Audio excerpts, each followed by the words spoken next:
Not like that. 'Cause it feels good. And if you see me wilting in the next few minutes, don't be afraid to give me one either. Because I'm not like these guys. I don't do this every day. Can you hear me? Okay. Okay. Well, my name is Lynne Robinson, and I am a cancer survivor.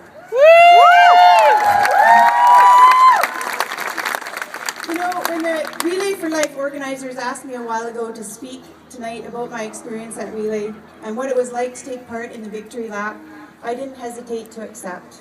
I felt humbled but honored. But as the days grew closer, I found myself getting more and more nervous. So I did what anybody would do in this day and age. I turned to my Facebook friends for support. I was just looking for any advice, any nuggets I could use to help me get through this without turning into a blubbering mess. And boy, did I get advice. Several friends suggested I use visualization. For example, one person recommended that I picture you all in your underwear. Someone else told me to imagine you all naked. My favorite advice came from my nephew, though. He told me to picture you in my underwear. I got other advice, too. One friend told me to focus on 3 people. Pick one person here, and one person here, and speak to them as if they're the only ones here. So, in the end, I've decided to try to combine all of the advice together. This means you, Mike, right there, in my mind, for the next few minutes, you are in your underwear. Aaron, right there. Sorry. You're naked. And one of these fire guard here, you guys are in my underwear.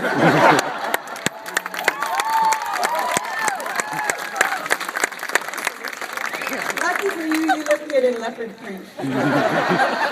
That's okay. I'm married to a firefighter, so it's okay to say. So the first time that I participated in Relay for Life was in 2006. I was so excited to be asked to be part of the Township of Langley team. I watched the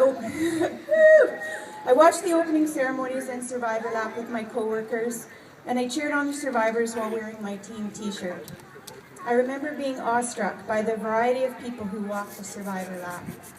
There were men, women, and children of all ages, shapes, races, and sizes. I left the event that year exhausted, inspired, and well aware that cancer has no biases. It touches so many people in so many ways.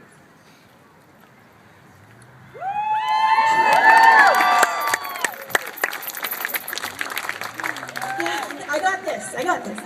Okay. At the time, though, I had no idea of how much it would touch me and my family. 2 years later, in 2008, I was diagnosed with stage 3 ovarian cancer. I underwent major surgery and 6 months of groundbreaking but very difficult chemotherapy. I was off work for over a year.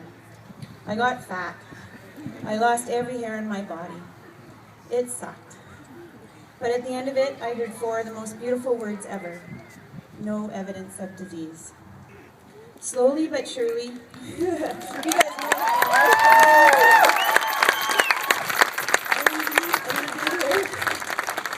slowly but surely, I began to breathe again, to live again, to try to find normal again, to be able to think about anything besides my own mortality and anything beyond my own nose again. It took 6 months, but eventually I made my way back to work, back to join my friends in the green shirts over there at the Township of Langley, back to the group who were so incredibly supportive to me and my family as I battled the disease. It took another year before I was ready to come back here to Relay for Life. Again, I was with my Township of Langley co-workers, but this time I wore a yellow survivor shirt.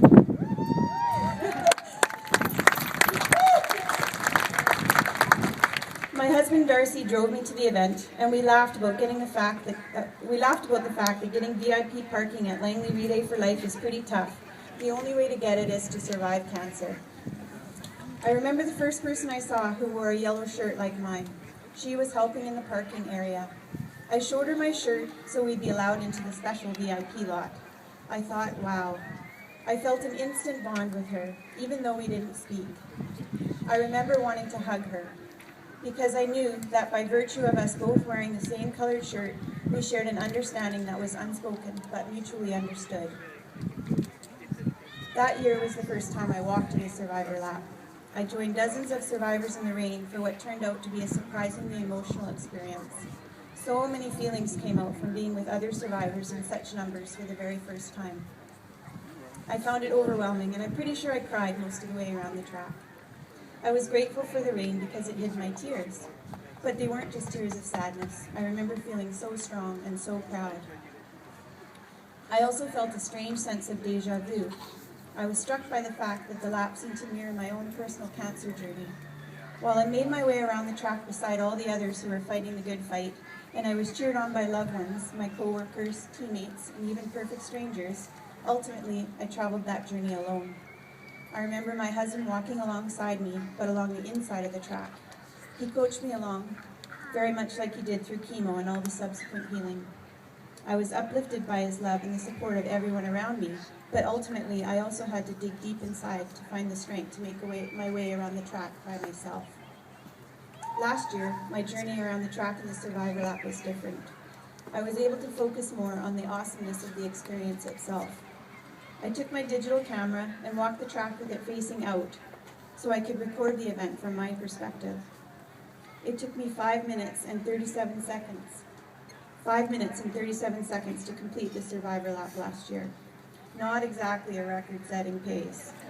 But I didn't rush. I savored it, and I happily recorded people cheering trackside for me and my fellow survivors.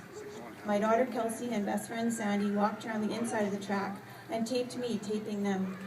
They stayed close but allowed me to enjoy the experience. It was completely different but the first year, but still very powerful. I was reminded again of the similarities between this lap and a cancer journey, as it occurred to me that I was not the same person at the end as when I began. It may have looked the same, but I was definitely changed on the inside. My definition of normal was forever changed. And now, here we are, back for my third survivor lap. It's my third time wearing this beautiful yellow shirt. This time is bound to be unique again, as I'm particularly buoyed by the company of some very inspirational survivors tonight, like Diane and Mike in your underwear, and Paul, and Doreen, and Michelle, and Misty, and Vala. I'm so proud to walk beside you tonight and call you my friends.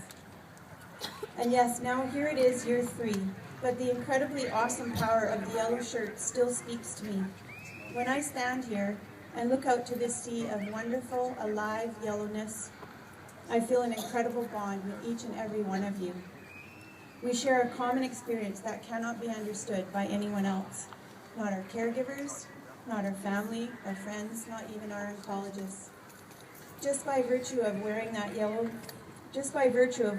vibrant and fierce yellow shirt, I know an awful lot of things about you. Amazing things. I instantly know that you have incredible spirit. You are a fighter. I know you are a tenacious warrior. I know that you have phenomenal courage. I know that without a doubt you have inspired people around you with your strength, even during times when maybe you didn't feel so strong. I know that you've dug deep for bravery and courage that you didn't know you had. I know that you are resilient, that you've been knocked down, but you don't stay down. I know that you've had some very dark days, and that somehow, some way, you've managed to muster up the courage to come out today and say, hey, look at me. Yes, I am a mother, a father, a husband, a wife, a child, sister, uncle, girlfriend, friend, whatever. But first and foremost, you can say, I am a survivor.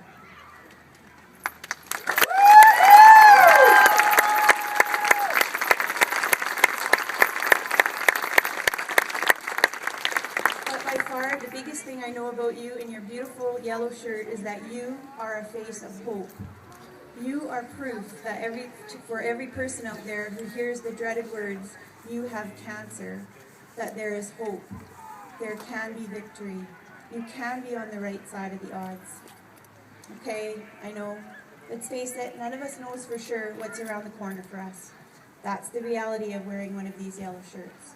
But for today, for right now, for the next few minutes, I want you to savor the feelings you're about to experience as you take part in the Survivor Victory Lap. Soak them in. Enjoy every freaking part of that 5 minutes and 37 seconds. You deserve to be celebrated. Embrace being a face of hope.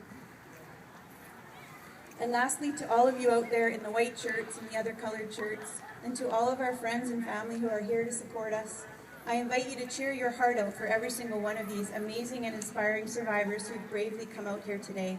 Cheer for them, high-five them, whistle, hoot for them, put some love on them. Woohoo for them!